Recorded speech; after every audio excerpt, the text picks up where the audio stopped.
তাহলে আমার সামনে ধরা। ওখানে মনে কোন নেতার বাহাদুরি চলবে? কোন নেতার সুপারিশ চলবে? চলবে না। এই জন্য আমরা কবরকে বেশি ভয় করতে হবে। কবরের পাশে যাই, রাত্রে আধারে যাই, কেঁদে দিতে হবে। আপনি এই কবরের পাশে যাই, কত ক্ষমতাসীন ব্যক্তির কবরে শুয়ে আছে, তাদের আজকের সেই ক্ষমতা নাই। এই জন্য নবীকে তার যুগের কাফেররা বলতো, এ নবী, তুমি তো নবী দাবি করো, তুমি কিসের নবী, কিসের মানুষ? আমরা তোমাকে কয়েকটা প্রশ্ন করতে চাই। আল্লাহ রাব্বুল আলামিন বলেন, আম্মা ইয়াতাসাআলুন, এরা আপনাকে জিজ্ঞাসা করবে আনিন নাবাইল আযীম, সেই মহা সংবাদ সম্পর্কে, সেই মহা সংবাদ সম্পর্কে, তার মানে কিয়ামত সম্পর্কে। তখন আল্লাহ রাব্বুল আলামিন নবীকে জানিয়ে দিলেন, এ নবী, আপনি বলে দেন কিয়ামত কখন হবে আমি জানি না, কিয়ামতের খবর একমাত্র আল্লাহ রাব্বুল আলামিন জানেন। কিয়ামত কখন হবে আমরা জানিনি। কথা বলেন, জানিনি।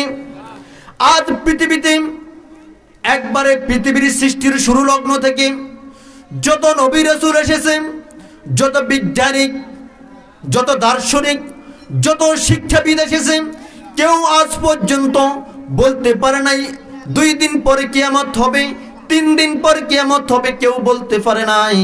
তখন তারা নবীকে জিজ্ঞেস করলো, আনিন নাবাইল আযীম, সেই মহা সংবাদটা কি? আল্লাহ রাব্বুল আলামিনের নবী ইসলামের দাওয়াত দিতেছেন মক্কাতে। যখন তিনি মক্কাতে দাওয়াত দিতেছেন, মক্কার কাফেররা কাফেরদের কাছে বলল, হে আমার জনপদের লোকেরা, হে আমার দুনিয়ার লোকেরা, হে আমার মক্কার বাসীরা, তোমরা একটু শোনো যে আমরা এখন মানুষ পরে মানুষ যখন মৃত্যুবরণ করবে, মানুষ পচে যাবে।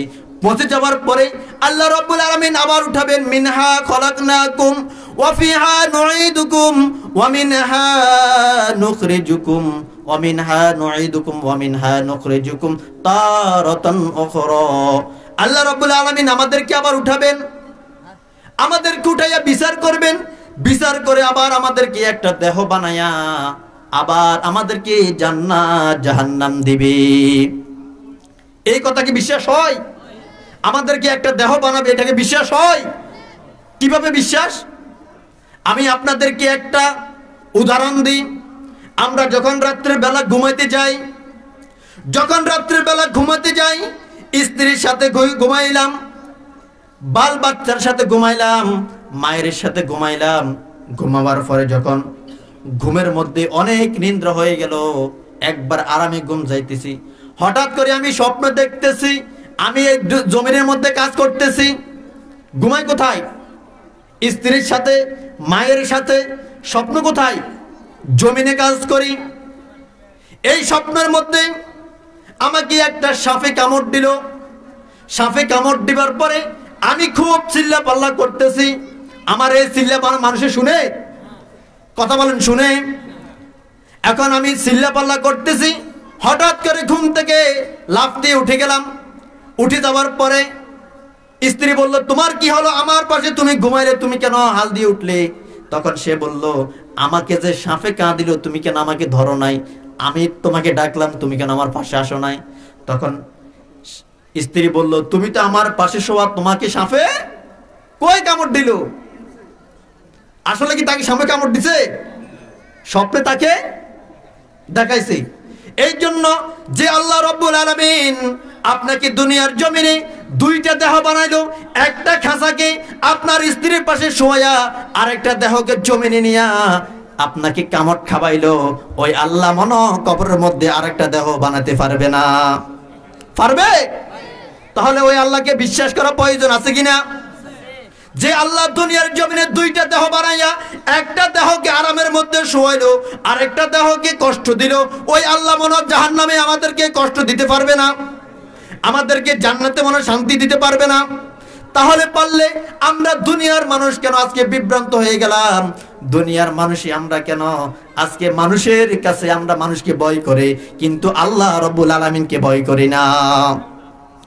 আল্লাহ রাব্বুল আলামিন বলেন, ইয়া আইয়ুহাল্লাযীনা আমানুত্তাকুল্লাহ, হে ঈমানদারগণ, আমানুত্তাকুল্লাহ ওয়াল তানজুর নাফসুম মা কদ্দামাত লিগাদিন ওয়াত্তাকুল্লাহ। তোমরা দুনিয়ার জমিনে আল্লাহ রাব্বুল আলামিনকে ভয় করো, ভয় করার পরে তোমরা আগামী দিনের জন্য কিছু প্রস্তুত করে পাঠাও। কাকে ভয় করে? আল্লাহকে ভয় করে। এখন যদি আমাদেরকে আল্লাহ রাব্বুল আলামিন দৈনিক 5 ওয়াক্ত নামাজ দিয়েছেন, যদি নামাজ আদায় না করি আল্লাহ আমাদেরকে জাহান্নাম দিবেন, এটা আমরা শুনেছি না? শোনার পরে আমরা নামাজ পড়ি নাই, আল্লাহর হুকুম পালন করে নাই। এখন যদি সরকারি কিছু লোক আসে, প্রশাসন পুলিশ আসে যদি আমাদের সবাইকে যদি গ্রেফতার করে, বললো আমি তোমাদের সবাইকে গ্রেফতার করলাম, তবে একটা শর্ত হলো তোমরা 2 রাকাত 4 রাকাত 6 রাকাত নফল নামাজ পড়তে হবে। যে ব্যক্তি 2 রাকাত 4 রাকাত নফল নামাজ পড়বে আমি তাদেরকে ছেড়ে দিব। এখন আমরা পুলিশের ভয়ে মনে নামাজ পড়বো না? মুক্তি পাওয়ার জন্য সবাই নামাজ পড়বো না?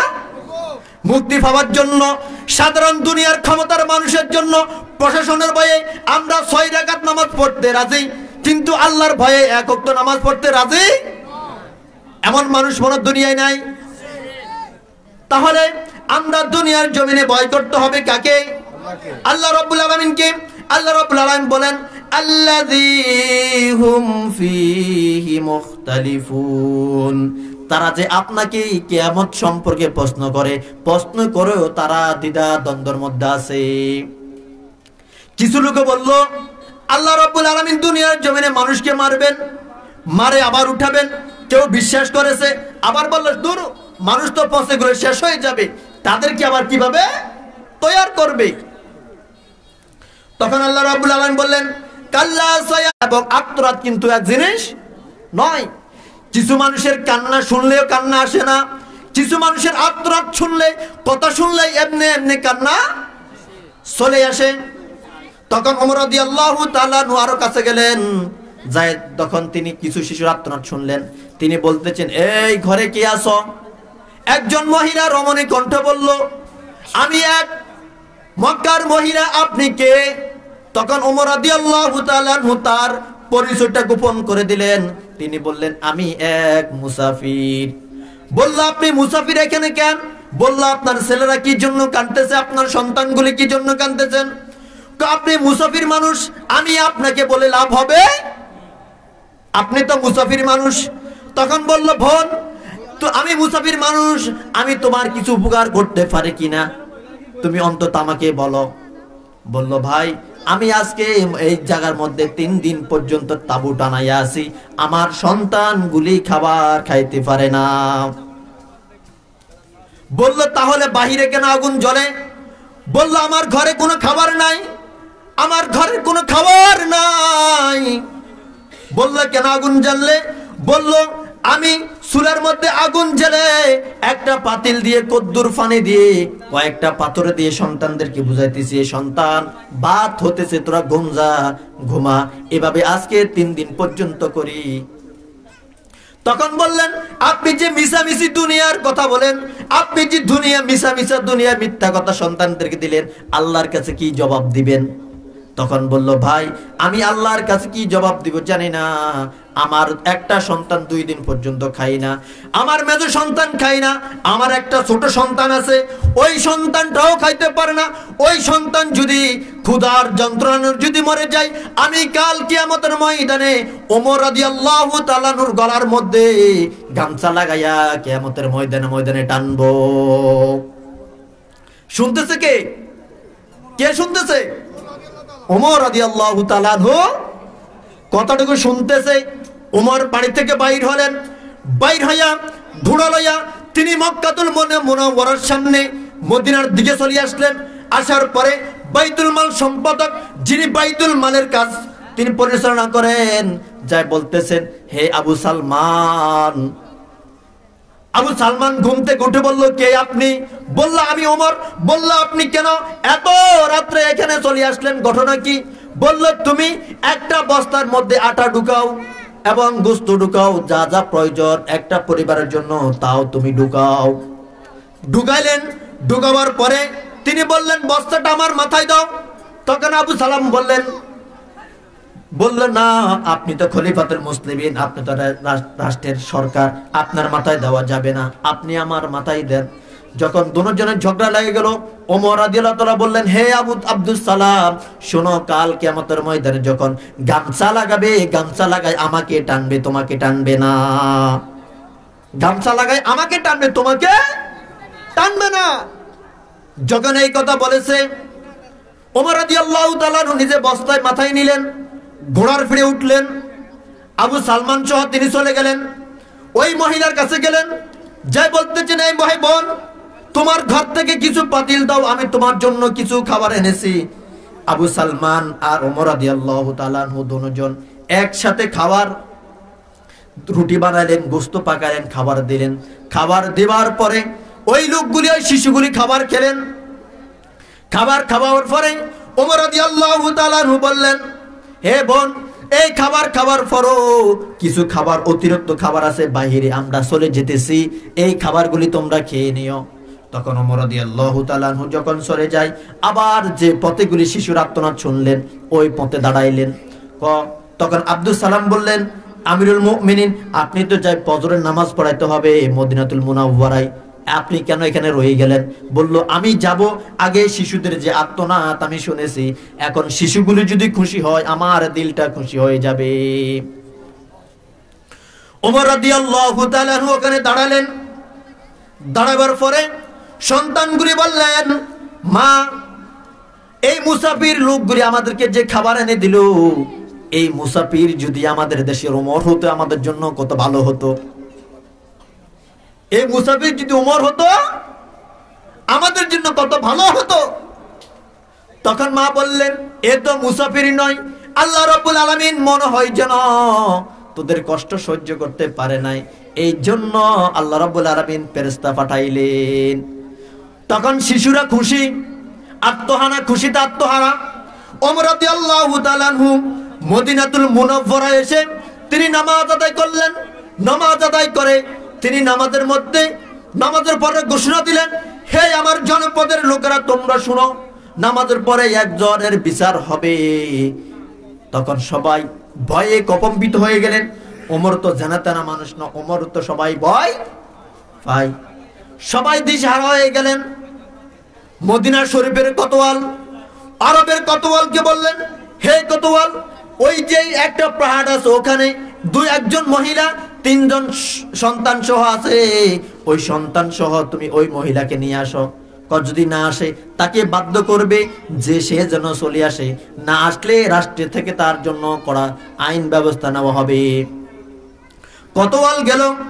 যাওয়ার পরে কোতোয়াল যখন ওখানে গেল, যাওয়ার পরে বলতেছে, মহিলা, তোমাকে রাষ্ট্রের সরকার ওমর রাদিয়াল্লাহু তাআলা আনহু ওখানে যেতে বলেছে।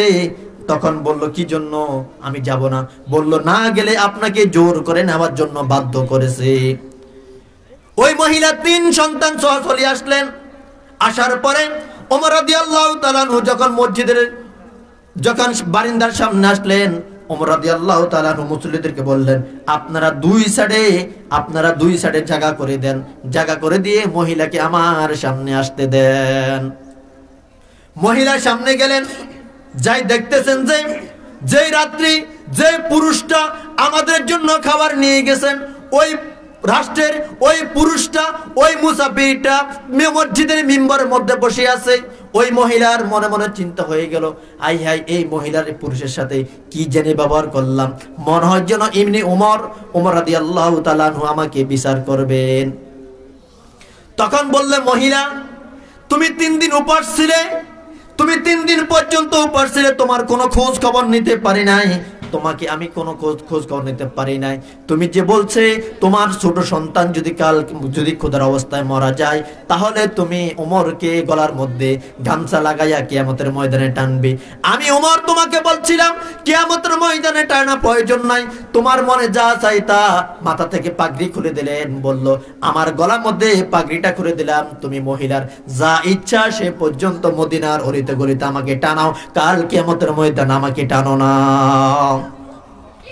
মহিলা চোখের পানি ছেড়ে দিয়ে বললেন, ওমর, আল্লাহ রাসূল যা বলেছে, আল্লাহ রাসূলের পরে তুমি যদি কোন নবী আসতো, সত্যি ওমরকে আল্লাহ রাব্বুল আলামিন নবী বানাইতেন।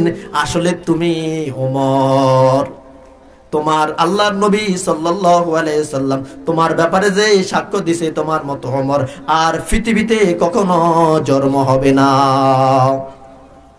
প্রিয় ভাইরা, তাহলে আমরা সবাই কিয়ামতকে ভয় করতে হবে। কিয়ামতকে যদি ভয় না করি, কবরকে যদি ভয় না করি, তাহলে আমাদের এই জীবনটা কখনো পল্টিবে, আমাদের আচার আচরণ কখনো পল্টিবে না। সম্মানিত হাজিরিন, সংক্ষিপ্ত সময়ে যে কথাগুলি বললাম, এই কথার উপর আল্লাহ রাব্বুল আলামিন